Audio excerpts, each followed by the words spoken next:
Amado Dios, en esta hora invocamos tu santo, precioso y divino nombre para pedirte, Señor, tu santa bendición. Ayúdanos, Señor, a estudiar tu palabra, a atesorarla, Señor, en nuestros corazones.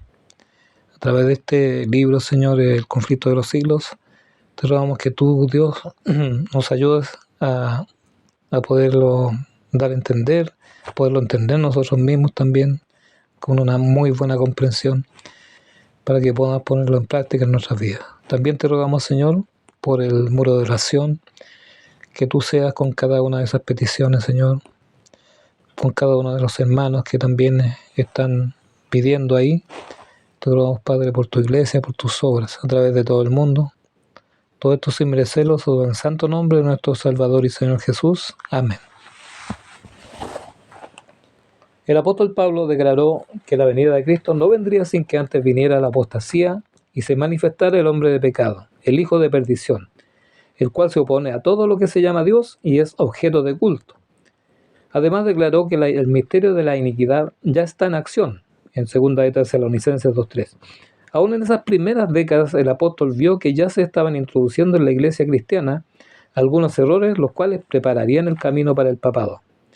Las costumbres paganas se fueron introduciendo en la iglesia, se restringieron un tiempo durante la terrible persecución realizada bajo el paganismo.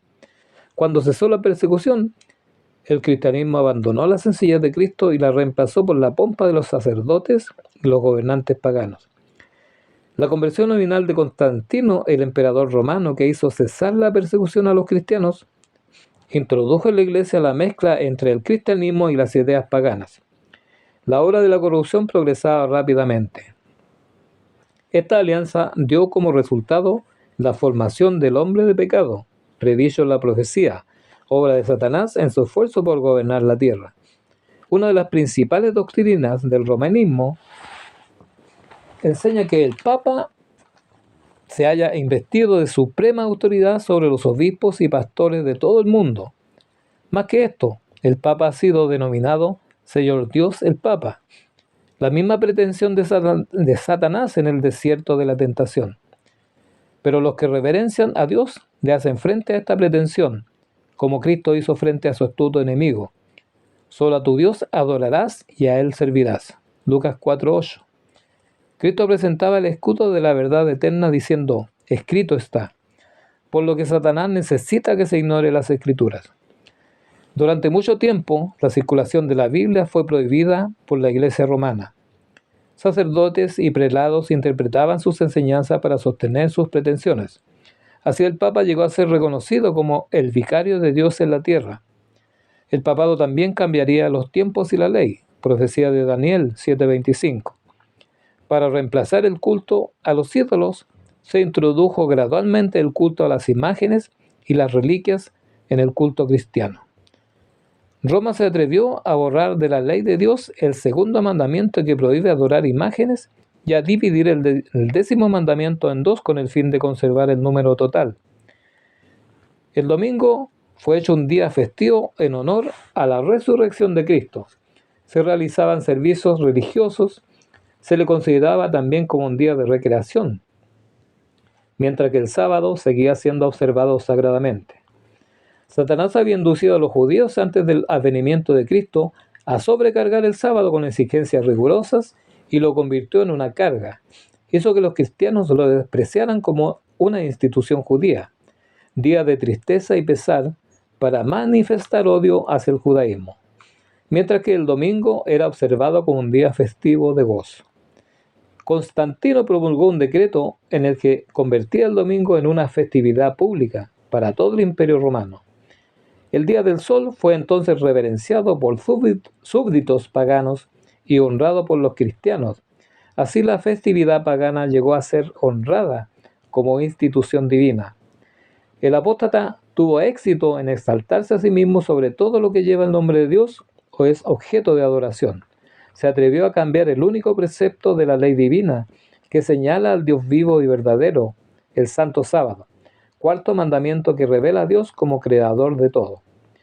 En el siglo VI, el obispo de Roma fue declarado cabeza de toda la iglesia. El paganismo dio lugar al papado y el dragón le había dado a la bestia su poder y gran autoridad. Apocalipsis 13:2. Ahora habían empezado los 1260 años de opresión papal, predichos en la profecía de Daniel 7:25 y Apocalipsis 13:5-7. Ahora se cumplían las palabras de Jesús: serán traicionados, el mundo los odiará por causa de mi nombre. Lucas 21:16-17. Entre las falsas doctrinas se destacan la creencia de la inmortalidad natural del ser humano y su estado consciente después de la muerte. Esta doctrina forma el fundamento sobre el que Roma estableció la invocación de los santos y la adoración a la Virgen María. De esto surgió también la herejía del tormento eterno, la doctrina de las indulgencias. Se prometía la completa remisión de los pecados presentes y futuros a todos los que se enlistaran en las guerras del pontífice para castigar a sus enemigos o para exterminar a aquellos que osaran negar su supremacía espiritual. En el siglo XIII se estableció la más terrible maquinaria del papado, la Inquisición, tribunal creado por la Iglesia Católica Apostólica Romana dedicado a la persecución sistemática y el castigo de los llamados herejes y disidentes religiosos. La Gran Babilonia se había embriagado con la sangre de los santos. Apocalipsis 17:5-6.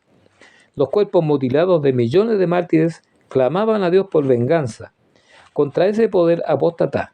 El papado había llegado a ser el tirano del mundo. Nunca la Iglesia romana alcanzó de nuevo tanto rango, brillo y poder.